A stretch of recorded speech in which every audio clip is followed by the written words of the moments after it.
menyampaikan materi. Oke, terima kasih Mbak Mia. Assalamualaikum warahmatullahi wabarakatuh.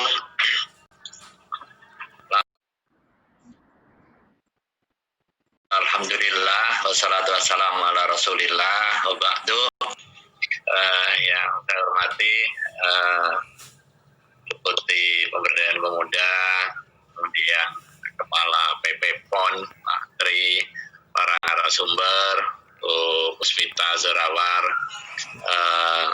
moderator Mbak Mia Selvia, rekan-rekan sekalian, para pemimpin muda hari ini yang luar biasa. Saya mengikuti tadi sekalipun tidak utuh diskusi banyak materi dari Mbak Puspita. Ada benang merah dengan apa yang saya sampaikan pada kesempatan hari ini, kali ini, dan di tempat ini, yaitu soal kepemimpinan individu. Pada hakikatnya itu kepemimpinan yang menjadi kunci tema kita itu terkait dengan kapasitas individu. Individu kita ini sebagai pemimpin terhadap diri itu yang menjadi basic, menjadi dasar sebelum kita berbincang soal kepemimpinan publik, sebelum kita berbincang soal mengatur orang, sebelum kita berbincang soal mempengaruhi orang. Yang menjadi dasar kepemimpinan itu adalah memimpin diri kita sendiri. Dan ini inline dengan peta kepemimpinan yang dibangun, yang dikembangkan di Kementerian Pemuda dan Olahraga, yang mengklasifikasi pengembangan kepemimpinan itu kepemimpinan individu, kepemimpinan domestik atau kepemimpinan keluarga, baru masuk kepada kepemimpinan publik. Nah, bermula dari memimpin diri itu saya pengen bercerita betapa kepemimpinan individu itu sangat berpengaruh di dalam bagaimana kita menjadi pemimpin di lingkungan terkecil kita, kepemimpinan di level keluarga, kepemimpinan di level kelas, kepemimpinan di level kampus, kepemimpinan di level organisasi minat bakat, dan berbagai fora-fora yang bersifat sosial tentunya ya. Tetapi ketika kita berbincang soal kepemimpinan, seringkali kita terjebak kepada nanti. Apalagi kita berbincang soal kepemimpinan kaum muda, kepemimpinan kaum milenial.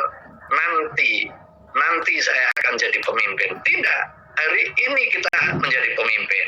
Kita bisa belajar dari sejarah ya, sejarah pergerakan kemerdekaan kita.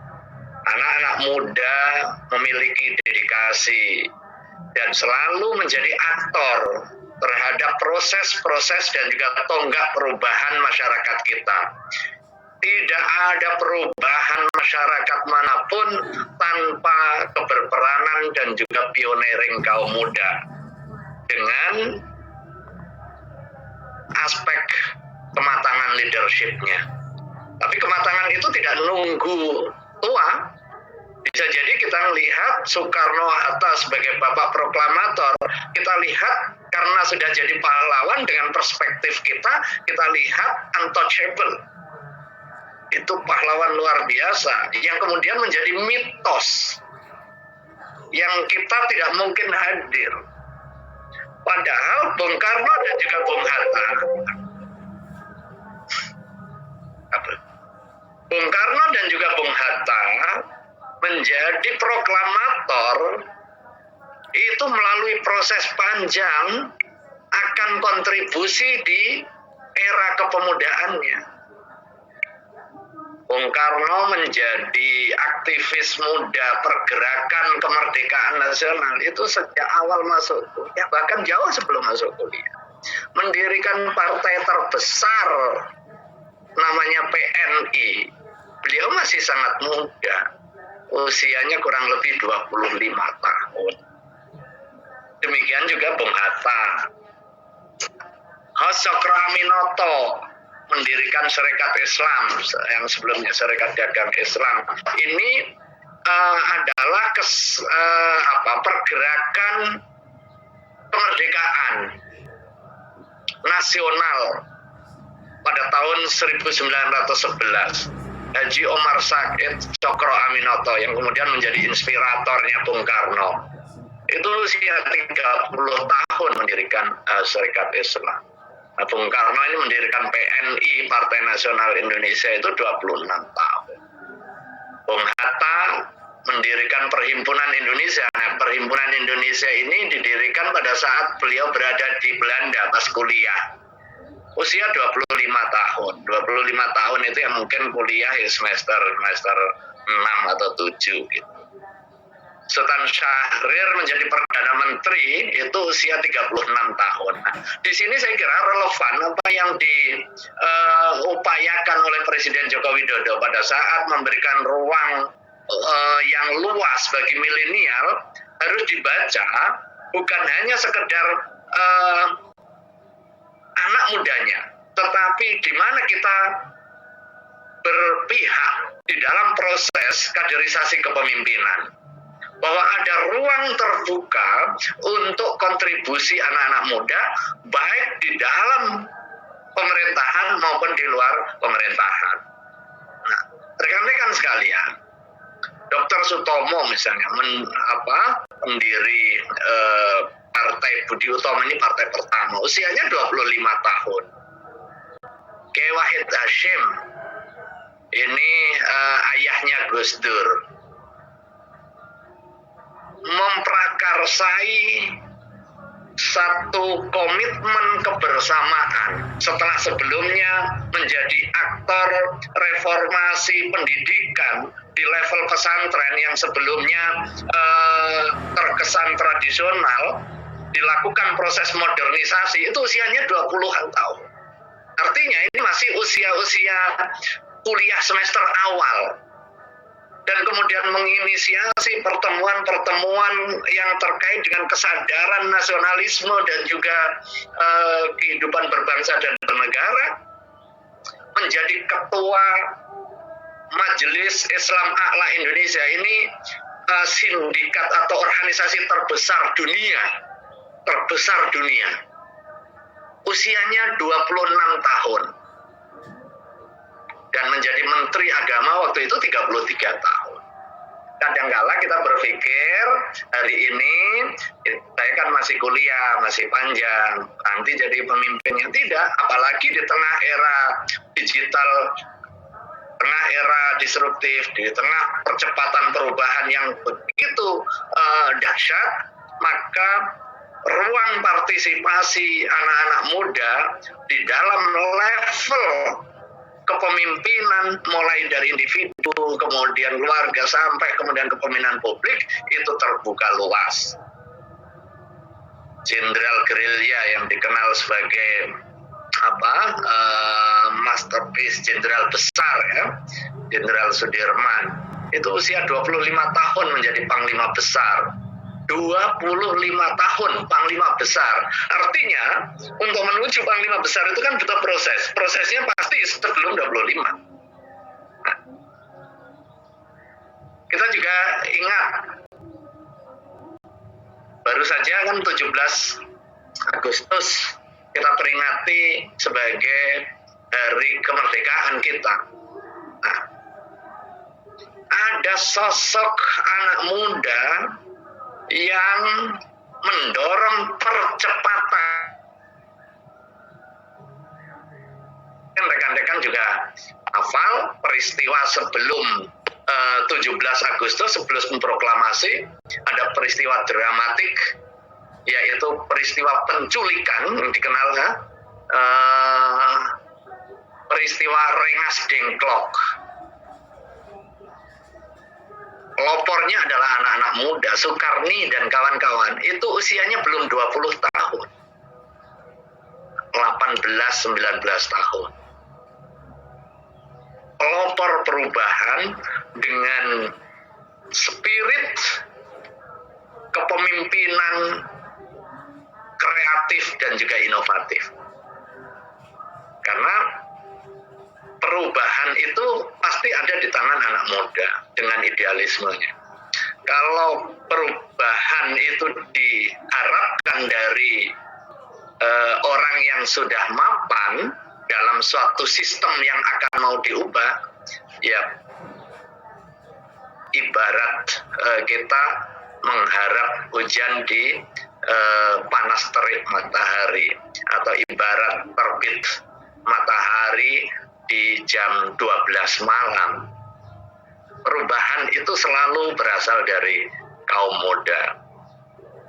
Bung Tomo yang memimpin perlawanan arek-arek Surabaya setelah diproklamirkan 17 Agustus 45, tentara sekutu masuk kembali pengen menguasai.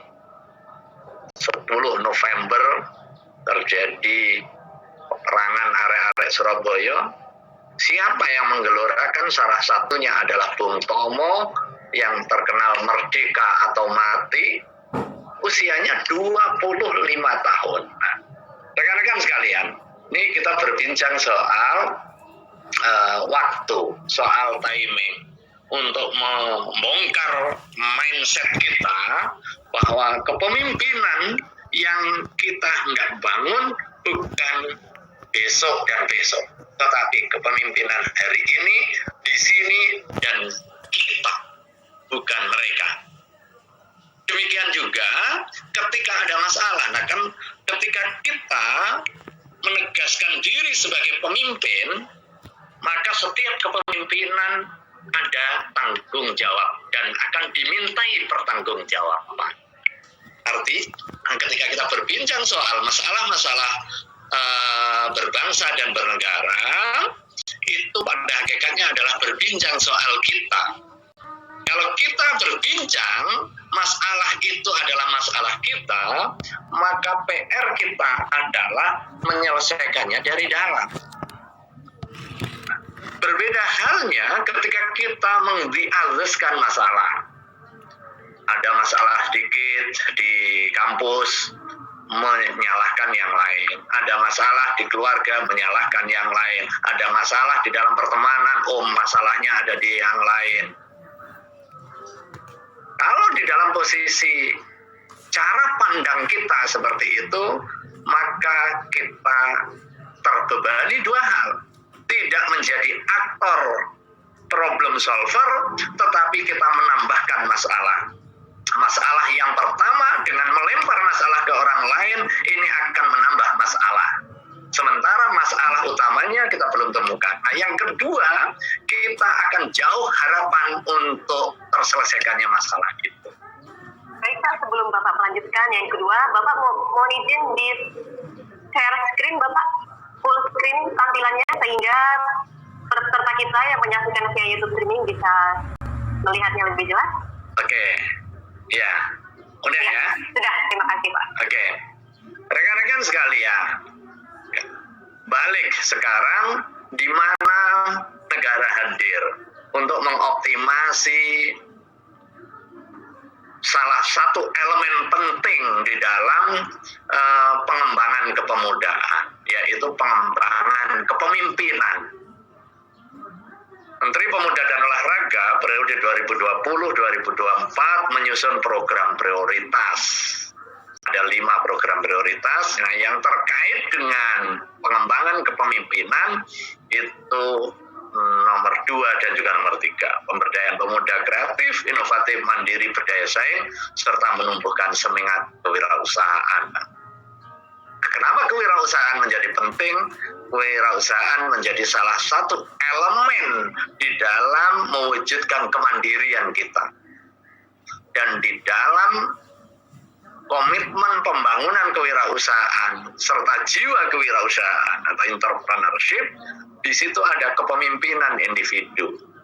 Karena pada hakikatnya setiap kita punya potensi kepemimpinan. Kita tercipta sebagai seorang pemimpin. Cuma tidak semua potensi itu bisa teraktualkan. Nah, forum-forum yang seperti ini kan bagian dari menemukan potensi itu, mentoring dari orang-orang yang tepat, kemudian kita belajar dari orang-orang yang sukses, berpikir kreatif, berpikir positif, berpikir inovatif, kemudian kita teguhkan fungsi dan juga mandat kepemimpinan itu, lengkap dengan kesadaran akan tanggung jawab. Kemudian yang ketiga, penguatan ideologi Pancasila dan karakter serta budaya bangsa di kalangan pemuda. Rekan-rekan sekalian, nah, menerjemahkan program yang ketiga tadi, salah satu elemen pentingnya adalah aktualisasi jiwa kepemimpinan atau leadership yang itu merupakan fitrah kemanusiaan dan juga fitrah kepemudaan kita. Kepemimpinan pemuda ini terjemahkan ya seperti yang saya jelaskan di awal tadi, kepemimpinan berbasis individu, kepemimpinan domestik atau kepemimpinan keluarga, kepemimpinan publik. Jika tiga-tiga level ini terasah kemudian manifest di dalam aktivitas kita, baik sebagai makhluk individu maupun makhluk sosial, maka diharapkan terbangun pemuda-pemuda yang berkarakter, yang memiliki integritas, yang menyadari akan fungsi kepemimpinan di dalam diri di tengah perubahan masyarakat yang begitu pesat. Bagaimana penerjemahannya? Rekan-rekan sekalian, kepemimpinan individu yang muaranya adalah pematangan karakter individu-individu kita. Jadi ibarat lingkaran begitu, kita berada di dalam satu titik, elemen dari lingkaran individu yang membentuk lingkaran sosial kita. Di dalam individu-individu itu kemudian membentuk koloni keluarga-keluarga. Makanya keluarga itu menjadi elemen terkecil pembentuk satu komunitas masyarakat bangsa. Asumsinya, kalau individu-individu anggota masyarakat, individu-individu pemuda menjalankan fungsi kepemimpinan secara efektif, maka kemudian ketika dia membangun kepemimpinan di level domestik, di level rumah tangga, maka akan solid. Nah, sebaliknya, masyarakat akan rusak ketika pembentuk masyarakatnya, yaitu elemen keluarga, itu terkoyak, tidak memiliki cukup ketahanan. Kita berbincang soal kepemimpinan individu dulu. Tantangan hari ini begitu dahsyat. Perubahan masyarakat begitu cepat. Dari masyarakat agraris ke masyarakat industri. Dari masyarakat yang komunal cenderung kepada individual. Dari masyarakat yang offline, masyarakat berbasis online. Perkembangan teknologi informasi dan komunikasi kita menyebabkan percepatan perubahan masyarakat itu. Perubahan dan perkembangan teknologi TIK kita belum sepenuhnya diimbangi oleh mindset, oleh kesadaran baru terkait dengan dunia yang baru tadi. TIK melahirkan dunia baru, sementara masih cukup banyak kita berada di dalam dunia yang lama, khususnya terkait dengan literasi digitalnya, terkait dengan etika, terkait terkait dengan hukum, bermuamalah, berperilaku yang terkait dengan dunia digital. Kadang kita mengirim gambar saja misalnya, kita merasa itu adalah hal yang private. Ini gambar-gambar saya, kemudian di akun-akun saya sendiri, tanpa disertai kesadaran bahwa akun media digital kita itu yang asalnya menurut kita private, dia bergerak menjadi public domain yang tidak lagi private. Nah, soal kepatutan, soal etika, soal hukum antara hal yang bersifat private dan yang bersifat publik bisa jadi sama, bisa jadi berbeda. Misalnya saya kasih contoh, kita berenang kemudian nggak pakai baju karena kita sedang berenang atau kita mandi, boleh nggak? Boleh. Kita lepas baju, berada di dalam ruang yang private, boleh nggak? Boleh. Kemudian kita foto pas kita lagi berenang atau lagi mandi, boleh nggak? Boleh. Tetapi menjadi masalah ketika hal yang bersifat private, hal yang boleh yang bersifat private tadi, kemudian dimasukkan di dalam ruang publik. Hubungan suami istri boleh nggak? Boleh. Tetapi kemudian berada di dalam ruang publik itu menjadi tidak boleh. Bisa jadi hukum nggak menjangkau, tetapi etika pasti menjangkau. Kadangkala soal mindset itu belum cukup literate. Nah, disinilah pentingnya kita penguatan kapasitas, penguatan kepemimpinan yang bersifat individu. Kita semakin bebas untuk mengaktualisasi kehendak, keinginan. Kita semakin mudah untuk mengeksplor, mencari informasi, sumber pengetahuan sangat beragam dan mudah kita akses. Tetapi tidak semua yang bisa kita akses itu boleh. Nah, yang menentukan boleh atau tidak itu adalah diri kita. Di samping tentu ada instrumen hukum untuk menjamin ketertiban masyarakatnya.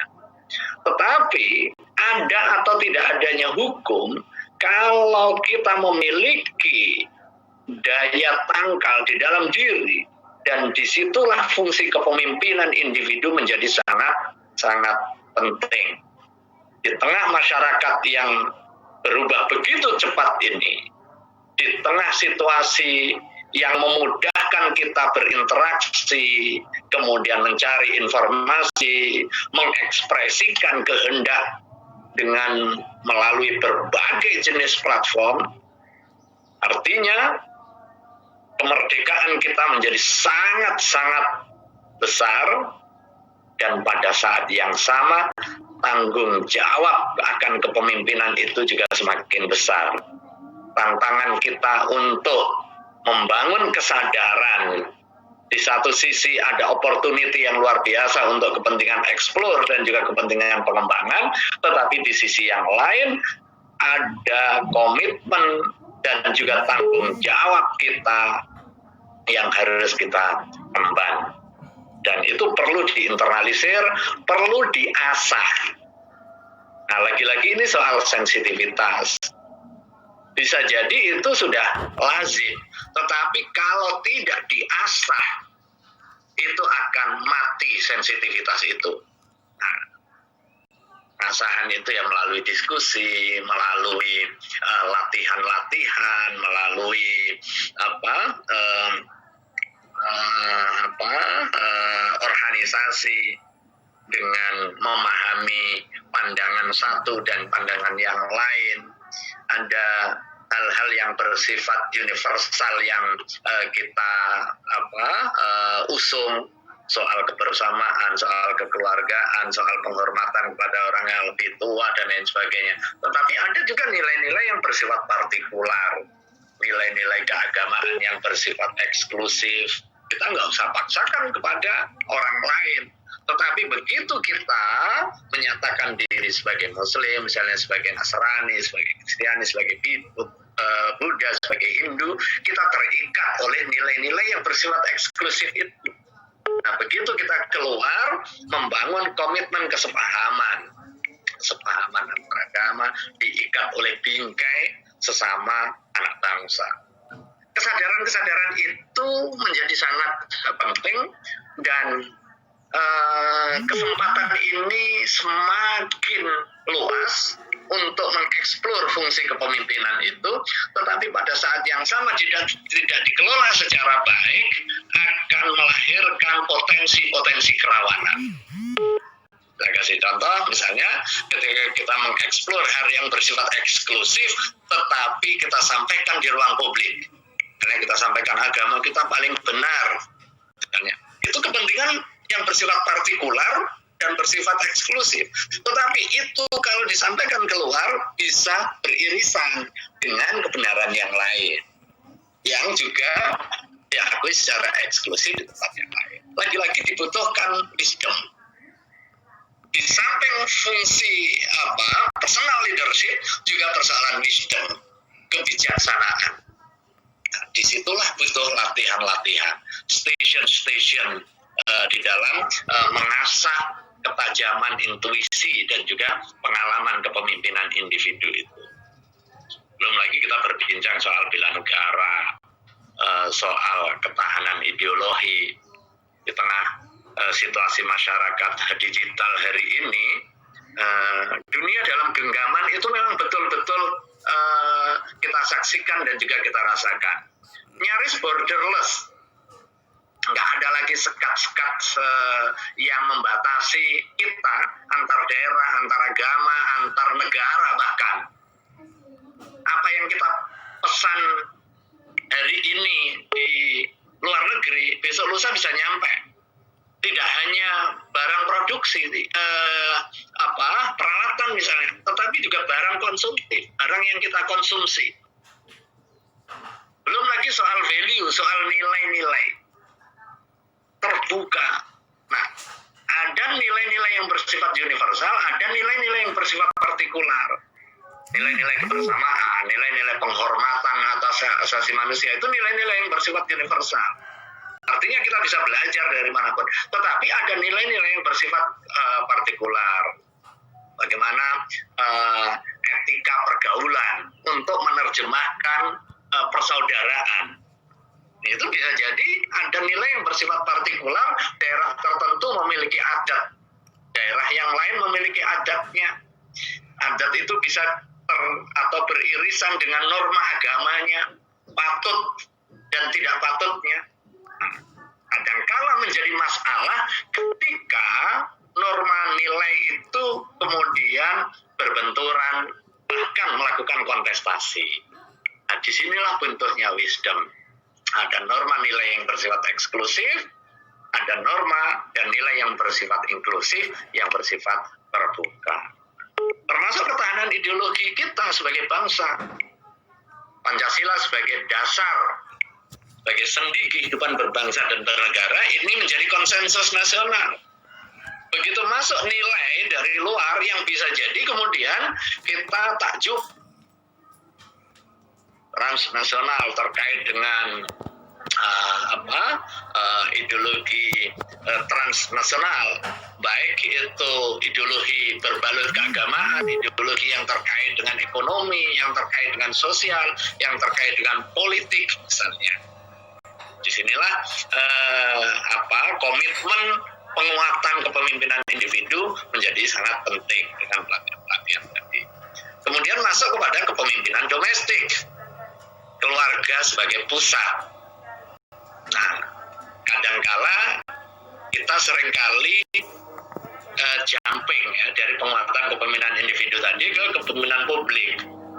Sementara kita tidak mau pasti melewati fase ini. Nah, tapi tidak banyak yang menyiapkan bekal untuk kepentingan kepemimpinan keluarga. terkait dengan hak reproduksi. Faktor angka kematian bayi yang tinggi salah satunya dipicu oleh literasi kesadaran mengenai kesehatan reproduksi dari pasangan muda yang sangat rendah. Stunting masih tinggi di dalam negara kita, salah satunya juga dipicu oleh kesadaran akan hak kesehatan pada saat janin. Dan lagi-lagi itu terkait dengan tanggung jawab kepemimpinan domestik kita. Belum lagi soal maraknya penelantaran anak, kasus kekerasan berbasis rumah tangga. Itu terjadi karena apa?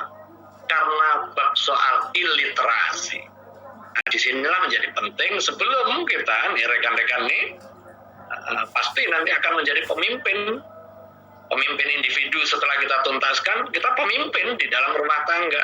Ada kepala keluarganya, ada kepala rumah tangganya, dan setiap kita akan dimintai pertanggungjawaban. Makanya penting penguatan pendidikan pranikah terkait dengan perencanaan keuangan, bukan hanya sekedar punya calon, tetapi juga tahu akan kemana dibawa hidup rumah tangga itu.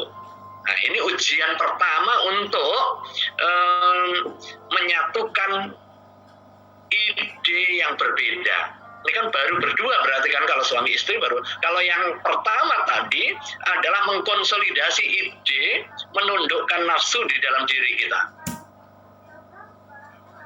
mengoptimalkan akal dan juga budi kita. Nah, kalau yang kedua ini sudah mengkomunikasikan gagasan. Kalau biasanya kita suka-suka, apalagi yang jomblo-jomblo ini kan biasanya ya sudah, kalau mau pergi ya pergi, mau nggak pulang. Apalagi yang kos kuliah gitu, begitu masuk kepada jenjang rumah tangga nggak bisa lagi. Kalau masih lulu gua apa yang gua mau suhu ya udah gua aja. Nah, ini benih terjadinya permasalahan. Nah, seni kepemimpinan ke publik dengan latihannya di kepemimpinan rumah tangga itu adalah kemampuan mengkompromikan berbagai ide dan juga gagasan dari masyarakat untuk dicari yang terbaik untuk kepentingan kemaslahatan publik. Nah, itu orientasi kepemimpinan publik itu adalah orientasi kemaslahatan. Kayak pendidikan kepemimpinan pemuda dalam rumah tangga. Nah, ini mulai 2 tahun ini digencarkan di Kementerian Pemuda dan Olahraga yang kemudian bersinergi dengan antar kementerian lembaga. Pendidikan pranikah, kemudian pendidikan Suscatin di Kementerian Agama, kemudian genre di BKKBN, soal kesehatan reproduksi di Kementerian Kesehatan dan sejenisnya. Itu dikolaborasikan dan juga disinergikan. Baru yang terakhir kemudian kepemimpinan publik. Disinilah menjadi aktor sekaligus juga sumber kepemimpinan nasional. Tiga-tiga ini menjadi satu kesatuan di dalam komitmen pengembangan kepemimpinan yang ada di dalam individu-individu kita. Makanya kadang orang mensimplifikasi, ya nggak ada urusannya lah kalau dia menjadi pemimpin publik, kalau urusan rumah tangganya kan urusan sendiri-sendiri. Nggak bisa. Karena pada hakikatnya sekolah pertama kepemimpinan publik itu ya di kepemimpinan. Itu soal ujian. Makanya di dalam screening kepemimpinan publik itu ada soal kemampuan menahan stres. Nah, itu kan masuk di KPU ada tesnya begitu kan, masuk di DPR ada tes, masuk di bahkan di deputi dulu ada asesmen terkait dengan kepemimpinan, soal cat dan lain sebagainya. Ini semata untuk memastikan bahwa pemimpin publik itu punya emosi stabil, punya leadership yang baik, kemampuan mengakomodasi dan juga kemampuan mengkompromikan berbagai kepentingan, karena pada hakikatnya masyarakat kita beragam. Di tengah keragaman itulah harus kita memiliki kemampuan untuk mendesain keberagaman itu menjadi berkah, bukan menjadi musibah. Itu ibarat kita mendesain bunga warna-warni bisa menjadi berharga di tangan orang yang memiliki keahlian mendesain bunga dengan kolaborasi warna, atau bisa nggak bernilai sama sekali karena acak-adut warnanya. Disinilah fungsi kepemimpinan publik itu ibarat melting pot, menjadi titik temu dalam pot yang mendesain warna-warni bunga menjadi elok rupawan dan juga enak dipandang. Itulah hakikat kepemimpinan publik, di mana dengan potensi yang beragam itu menjadi sebuah kekuatan, bukan menjadi potensi perpecahan di tengah masyarakat kita. Saya kira itu ya sebagai pengantar. Terima kasih Mbak. Kurang lebihnya mohon maaf.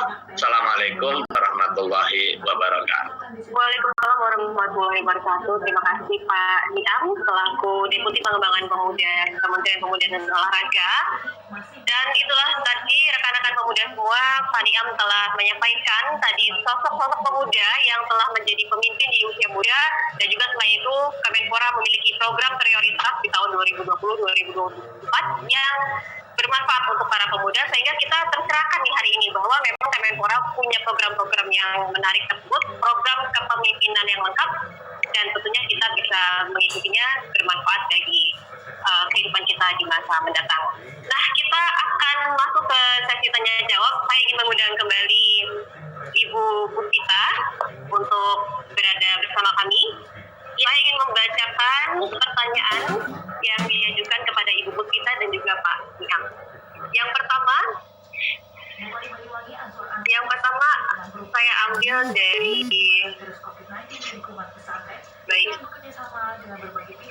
saya ambil dari pertanyaan melalui YouTube streaming terlebih dahulu ya, Bapak Ibu. Pertanyaan dari YouTube Muhammad Taufik Sigit Harja dari Tangerang. Bagaimana cara menjadi pemimpin yang baik dan tidak takut untuk mengambil keputusan? Karena terkadang yang kita pimpin akan selalu menjatuhkan kita. Kemudian yang kedua saya ambil dari atas yang sudah masuk melalui sebentar. Nah, tadi ada pertanyaan menarik yang sempat saya baca dari baik. Sebentar. Nah, ini ya. Saya Ferdiansyah dari SMAN 1 YIC Para Lampung. Pertanyaannya, bagaimana cara para pemimpin untuk bisa mengontrol para anggotanya agar bisa satu tujuan? Baik, dua pertanyaan terlebih dahulu. Silakan Bapak Ibu untuk menanggapi.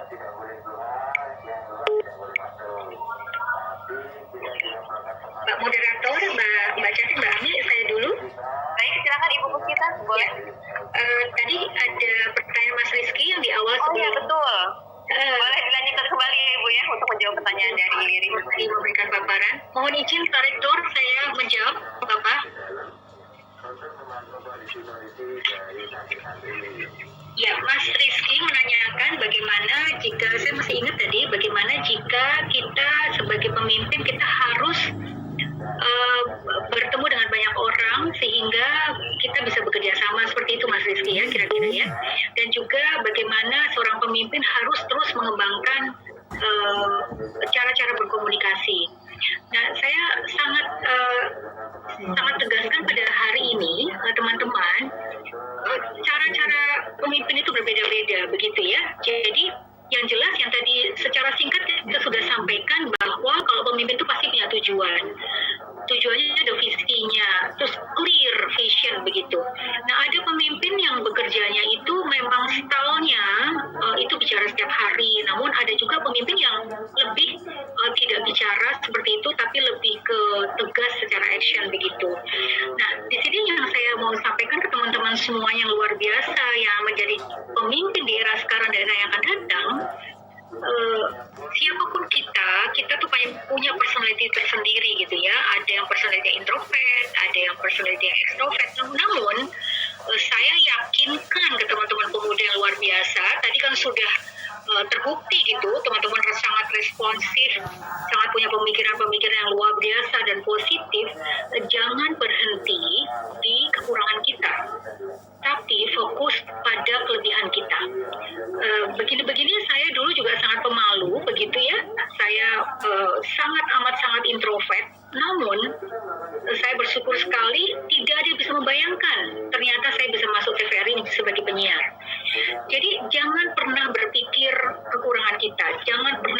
bekerja atau melakukan karya-karya dengan kekurangan kita, karena semua orang pasti punya kekurangan. Namun sebagai pemimpin kita harus terus meminimalkan kekurangan kita. Misalnya teman-teman seorang pemimpin punya visi bagus, punya ingin bekerja dengan bagus, dengan smart dan hard, dan bisa bekerja dalam tim dan committed, konsisten begitu. Namun aku malas ya kalau suruh ngomong ya semua itu proses. Namun bicaranya tuh bukan banyak ngomong, tapi lebih communication skill-nya harus efektif. Jadi no worry teman-teman ya, siapapun bisa jadi pemimpin asal belajar terus begitu. Kalau bicara bukan untuk pinter ngomong, tetapi memang untuk bicara menyelesaikan masalah atau bicara untuk mencari partner agar kekuatan kita saling mendukung dengan kekuatan pihak lain. Seperti itu. Nah, satu hal tadi yang saya garis bawain, kadang-kadang seseorang itu takut untuk bertemu dengan pihak lain. Itu sebetulnya karena tujuannya nggak jelas. Seperti itu. Seperti kami, dulu saya juga bekerja sebagai profesional di daerah Sudirman sana, gitu. Pada satu sisi, ketika ada ekselencia ini tujuannya adalah membangun SDM kompeten. Ada saja yang kami lakukan karena kami berkolaborasi dengan banyak, seperti hari ini berkolaborasi dengan banyak institusi yang punya visi yang sama, ada irisannya, walaupun tentu saja tidak sebesar Kemenpora, BPOM yang melatih pemberdayaan pemuda seperti itu ya, tapi selalu ada yang kita kerjakan jika kita punya tujuan. Nah, tadi saya sudah sampaikan teman-teman harus punya tadi kan, kenapa jadi pemimpin? Ternyata goalsnya luar biasa, ingin membantu orang lain. Nah, untuk membantu orang lain kita harus bisa membantu diri kita sendiri.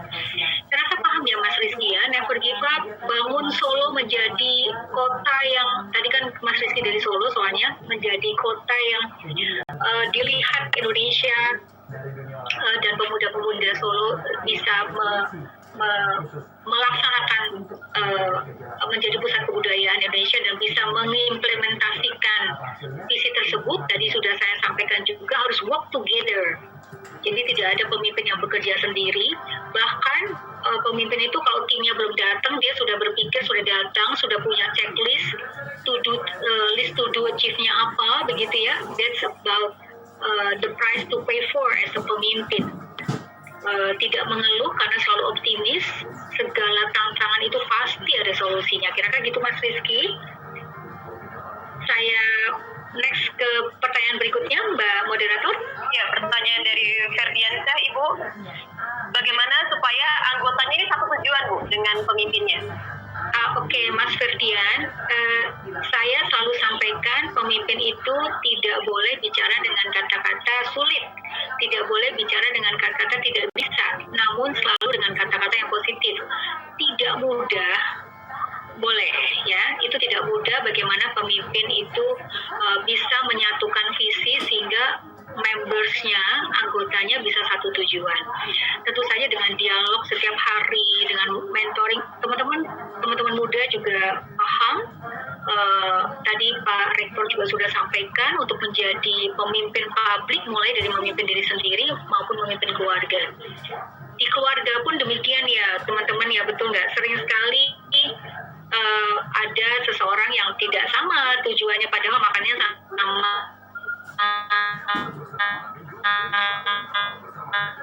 ya tidurnya sama satu rumah, ya betul nggak? Itulah manusia, rambut beda kepala beda isi begitu. Namun pasti bisa dengan komunikasi yang efektif. Bahkan di organisasi-organisasi itu dibuat sebagai kultur, sebagai kultur, sehingga kultur itu misalnya kulturnya itu bicara produktivitas,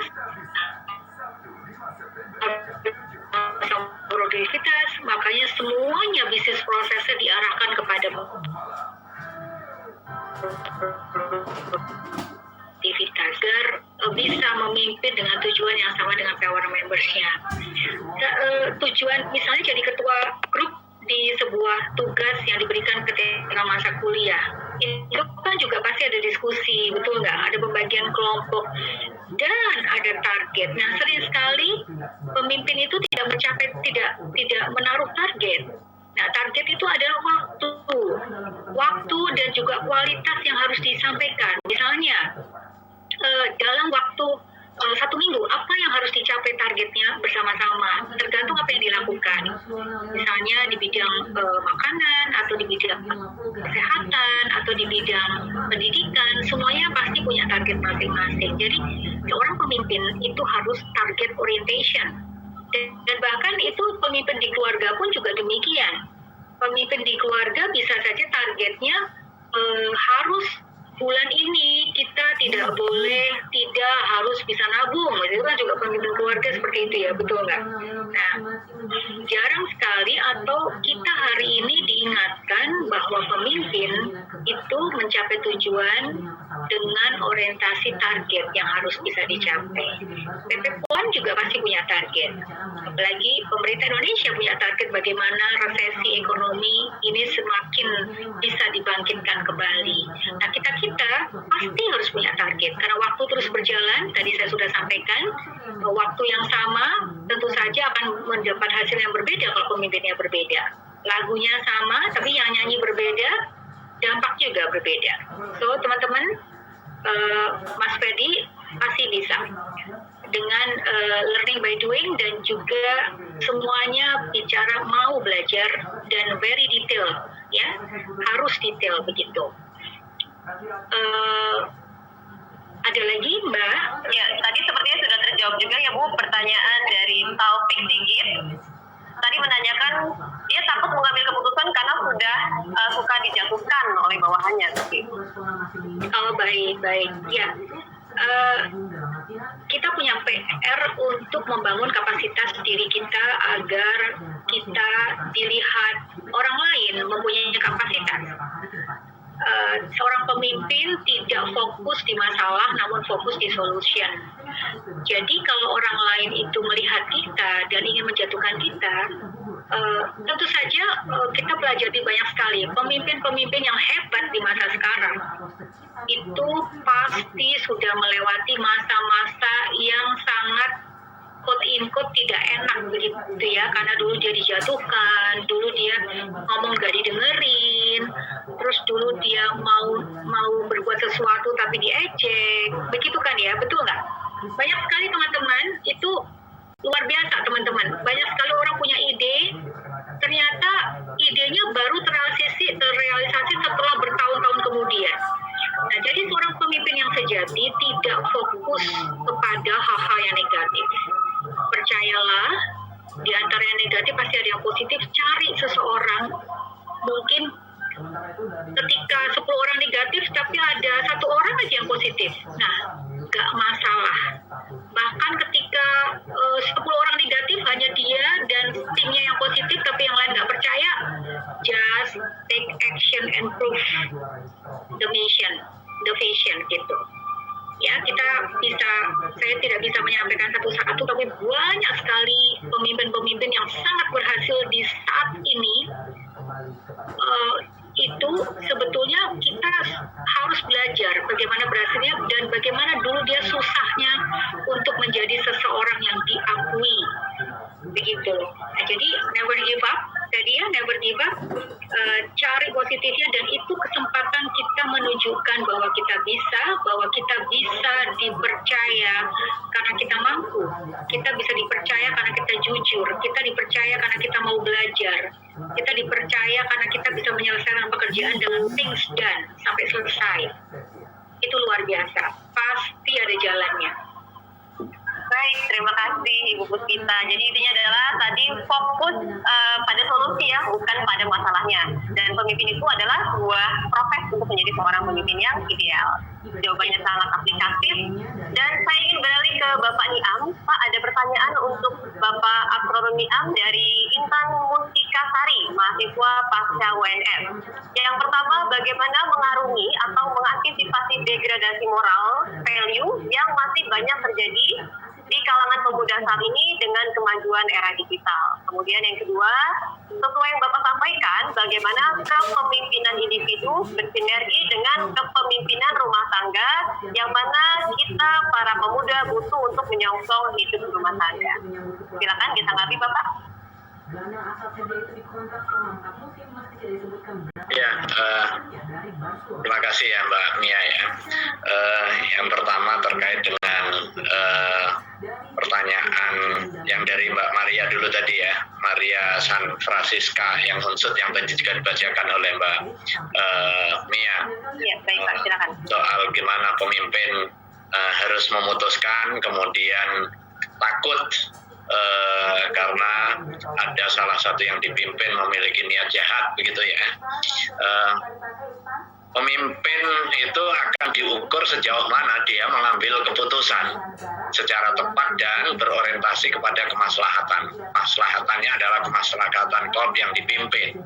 Kalau kepemimpinannya adalah berada di dalam lingkup kepemimpinan organisasi mahasiswa misalnya, ya kemaslahatan mahasiswa yang menjadi orientasi dari keputusan atas kepemimpinannya. Kalau pemimpin dinilai karena nggak pernah gagal, ya mending diam saja, gitu kan? Karena pada hakikatnya setiap kepemimpinan pasti ada risiko dan juga ada dampak yang ditimbulkan. Tetapi pemimpin yang baik pasti dia harus mengambil keputusan yang tepat dan berorientasi kepada kemaslahatan. Kuncinya itu sebenarnya. Nah, tidak mesti harus lebih senior, tidak harus lebih kaya, tidak harus lebih pintar. Kalau kepemimpinan itu juga bersifat passion ya, di samping juga soal latihan-latihan. Kepemimpinan di organisasi pemerintahan misalnya, sekarang dengan pendekatan reformasi birokrasi yang terus dibangun, tidak mesti yang masuk PNS lebih lama dia akan dapat urutan lebih dulu menjadi pemimpin di dalam mekanisme promosi dan juga demosi di instansi pemerintah. Itu untuk menegaskan soal fairness terkait dengan integritas, terkait dengan prestasi, terkait dengan dedikasi, dan juga terkait dengan loyalitas. Misalnya Pak Tri di Kepala PP PON baru itu dengan mekanisme seleksi terbuka. Nah, sebelumnya misalnya saya di 2 tahun yang lalu di deputi juga dari luar. Kalau lihat senior junior, saya pasti belum nyampe. Kalau menggunakan pendekatan konvensional ya dengan sistem urut begitu pasti belum nyampe. Bahkan pada saat November 2017 saya dilantik, konon katanya menjadi deputi termuda, sekalipun usianya juga sudah di atas 40 tahun. Nah, artinya apa sebenarnya? Pengambilan keputusan seorang pemimpin itu tidak dilihat kepada untung rugi yang bersifat personal, tetapi yang dilihat adalah orientasi kemaslahatan yang bersifat komunal di mana organisasi kepemimpinan itu berada. Nah, soal kekhawatiran Anda menjatuhkan ada yang tidak, itu kan soal code of conduct, atau bisa jadi itu perasaan kita. Oh, dia kan lebih senior, udah lama di situ, nanti kalau saya ambil keputusan untuk rotasi padahal asesmennya sudah menunjukkan layak untuk digeser karena kompetensinya nggak di situ. Begitu kita mau geser, kita takut nanti jangan-jangan dia berulah, merugikan kita dan lain sebagainya. Nah, bisa jadi kekhawatiran itu karena dipicu oleh salah satu dua hal. Yang pertama adalah soal konsolidasi yang belum tuntas, artinya komunikasi antara pemimpin dan yang dipimpin belum optimal, sehingga muncul kekhawatiran yang seperti itu. Atau yang kedua, jangan-jangan itu nggak ada, itu persoalan fata morgana saja, persoalan kekhawatiran. Nah, di sini menjadi penting juga komunikasi dua arah di dalam konteks kepemimpinan. Nggak bisa kita hanya membangun di atas asumsi, membangun perencanaan atau mengambil keputusan itu di atas asumsi tanpa ada proses klarifikasi. Nah, di sini menjadi penting ya diskusi, dialog, mengajak berembuk. Nggak akan rugi lah kalau kita musyawarah di dalam pengambilan keputusan itu. Tapi orientasinya bukan kepada individu-individu, tapi orientasi keputusan itu untuk kepentingan kemaslahatan bersama. Nah, kemudian yang dari Mbak Intan tadi, masalah degradasi moral gini ya, kita harus mengenali juga karakteristik media digital kita. Siapapun bisa menulis apapun. Nah, dengan cara pandang siapapun bisa menulis apapun itu, artinya kita juga harus selektif mencari informasi. Kita harus selektif mengirim informasi. Nah, pada saat siapapun bisa menulis apapun, artinya di situ pasti ada kontestasi antara kebaikan dan keburukan. Itu nggak bakal hilang juga, termasuk di dunia digital. Nah, karena karakteristiknya tadi siapapun bisa melakukan apapun, saatnya kita memperbanyak ruang-ruang positif di media digital itu. Di ruang-ruang digital itu dengan cara apa? Misalnya kegiatan positif yang seperti ini kita kabarkan di media sosial kita, agar apa? Agar yang pertama tentu bisa menjadi salah satu sarana pemberi inspirasi bagi user media digital. Kemudian fungsi yang kedua ini juga yang nggak kalah penting, menekan konten-konten negatif. Ibarat kata kita berada di dalam satu hutan belantara gitu, atau tanah lapang yang siap untuk diisi siapapun. Nah, kalau orang baik tapi silent, tidak mengisi lapak yang terbuka tadi, maka akan ada orang buruk ngisi. Nah, begitu ada user pengen memanfaatkan lapak tadi, kita buka, maka yang dapat adalah yang buruk-buruk, sekalipun dia tidak sengaja mencari konten yang buruk. Nah, jadi di lapak yang terbuka tadi penting untuk kita banjiri konten-konten yang bersifat positif. Sekalipun menurut hemat kita itu sesuatu yang biasa saja, tetapi bisa jadi apa yang menurut kita biasa, seperti diskusi seperti hari ini, kemudian kita bikin quote-quote inspiratif dari Pak Puspita, dari Pak Faisal tadi, kemudian nilai-nilai positif yang kita peroleh dalam seminar, kita bikin meme, kita bikin tweetbot dan lain sebagainya. Ini bisa jadi di mata kita biasa, di mata orang lain nanti luar biasa. Dia bisa memperoleh inspirasi. Nah, untuk meminimalisir demoralisasi dan juga degradasi moral tadi, pertama memperbanyak ruang-ruang kreatif tadi. Karena pada hakikatnya setiap kita memiliki keinginan untuk mengaktualkan potensi kita. Dan yang paling penting tentu adalah soal mitra. Mentor kita, kalau pendekatan teman sebaya, peer group misalnya. Nah, kemudian kalau dia tidak ketemu kegiatan yang positif, dia akan tetap salurkan. Nah, cilakanya kalau sarana penyalurannya hal-hal yang bersifat destruktif.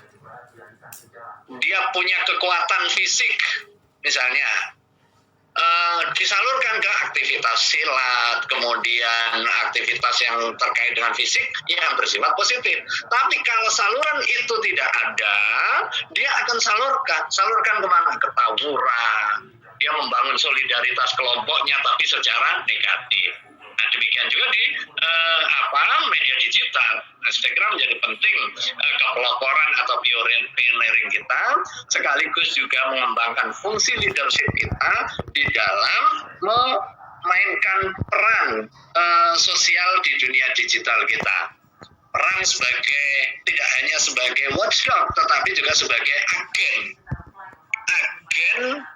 untuk mengkampen, melakukan kampanye atas aktivitas-aktivitas kebaikan, bikin tutorial bikin kue, tutorial organisasi, manajemen organisasi, tutorial terkait dengan tata persuratan. Itu hal-hal yang menurut hemat kita, kalau anak-anak yang biasa ngetik surat itu sesuatu yang biasa, tetapi bagi teman-teman yang lain yang tidak akrab itu bisa menjadi luar biasa dan menginspirasi. Saya kira itu. Artinya, kepemimpinan kita harus didesain dengan kreatif, dengan inovatif, dan kita sampaikan kepada publik. Kita saatnya speak up. Terima kasih.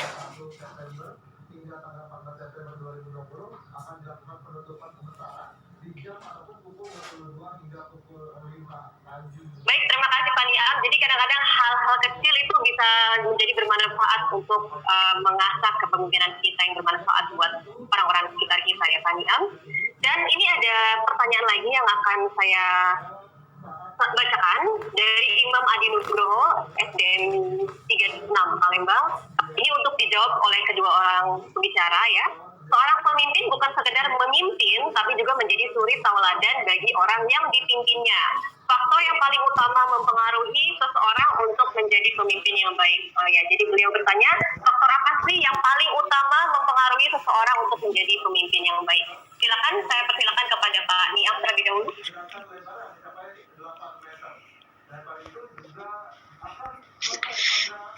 Ya pasti keteladanan ya.